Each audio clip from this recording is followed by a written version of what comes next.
Now, for more on this, we have with us Ben Aris, founder and editor-in-chief of BNE IntelliNews. He's also the former Moscow bureau chief for the Daily Telegraph. Thank you very much for joining us today. Pleasure to be here. Ben, I first want to look at your opinion on how significant this Putin visit to India truly is, especially amid geopolitical uncertainties.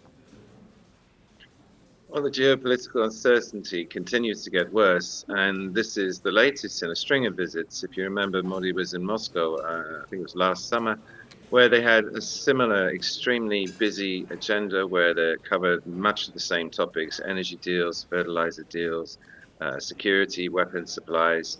And it's a warm relationship that's getting deeper. That there's a mutual interest in both of them, and the geopolitical situation, the East-West clash that's going on, is only catalyzing the relationships between them. I mean, India and Russia have had warm relationships since the time of the Soviet Union, but now Putin, by invading Ukraine, has definitively broken off his relationships with the West. It used to be, the bulk of Russian trade, particularly its energy, oil exports, went to Europe, and that's stopped abruptly. And in the space of only 4 months, Russia reorientated all of its oil exports from the West to the East, Asia, largely India and China.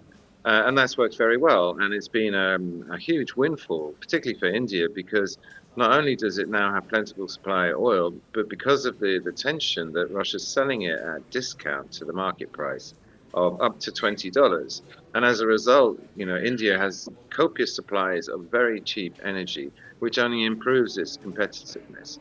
So the two of them have a deep interest in cooperating. And on top of that, there's been the development of the BRICS, and that's now given a political dimension to this relationship. It's no longer just trade. Yes, absolutely. And Ben, defence is expected to dominate the India-Russia summit.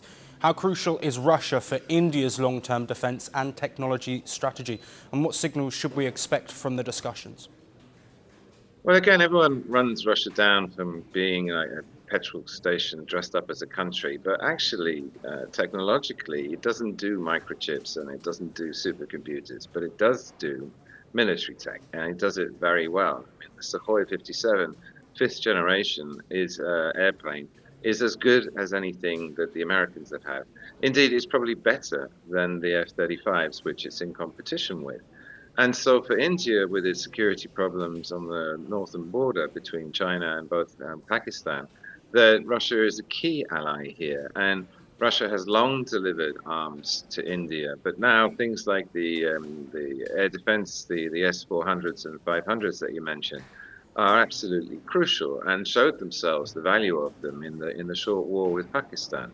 And so Modi's looking to secure his northern border with supplies of these missiles. Of course, Russia's struggling to supply them at the moment because it's fighting its own war in Ukraine, and it kind of needs as much weapons as it can get. But the Russian economy now is on full war footing, and it's now producing a surplus, particularly of missiles. And so this arms deals, they're more glue to bind the relationship more tightly. And that Russia then is not only an economic partner, but it's a major partner in security. And for its part, Russia, as it's a BRICS member, has good relations with India, it has good relations with China, and so that also helps. On the one hand, it can supply weapons, but on the other hand, it intermediates in the relationships, and that was on display when Modi decided to go and attend the Shanghai Cooperation Organization summit in China a few months ago, where he was standing there shoulder to shoulder with Xi Jinping, with Putin, with numerous other emerging market leaders.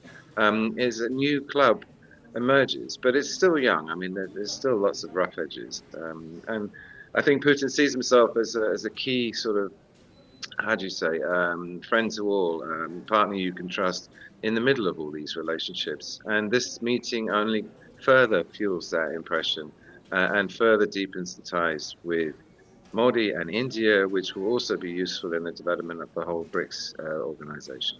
Yes, and Ben, I do want to pivot back to trade as we end this discussion, but specifically look at this trade imbalance.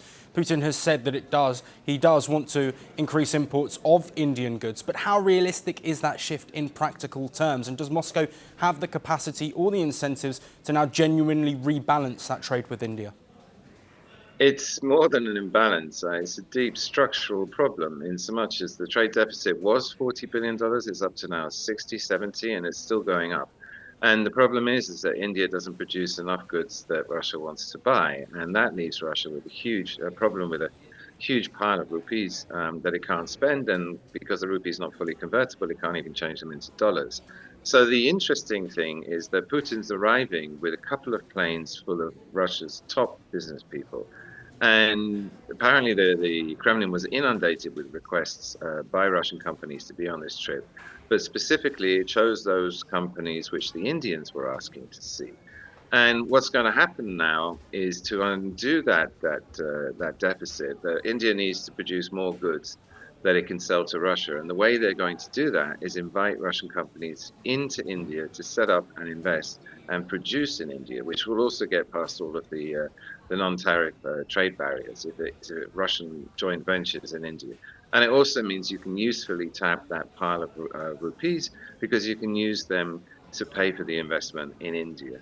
So that is a big change. That goes beyond sort of temporary trade relations. That's a deep structural investment partnership which will last for decades, and it's a very good idea. But of course, it's going to take years for all this stuff to come online and actually impact the trade deficit. But like I say, I mean, this meeting in that sense, the CEO summit that's going to be tomorrow, is the key event where a ton of deals are going to be done and money's going to be thrown at new factories. And it's going to start producing better quality goods, which is great for India's industrial development as well, and also technology transfer, good Russian tech, non-military coming into the country. So it's a win-win all round. The problem is this structurally huge deficit, $60 billion, that needs to be undone. And it's going to take several years to solve that problem. Yes, absolutely. Discussions on trade, of course, on defence as well expected. All eyes will be on Putin in India over the next couple of days. Ben Aris, thank you ever so much for joining us and providing insights. I rose from the army with medals on my chest. I spoke of freedom from colonial chains, but I tightened my own. I filled prisons with ghosts. Nearly 500,000 people were butchered under my rule, and I trusted only my paranoia. I gave myself grand titles. I claimed to be Africa's strongman. History calls me something else, the dictator. Who am I?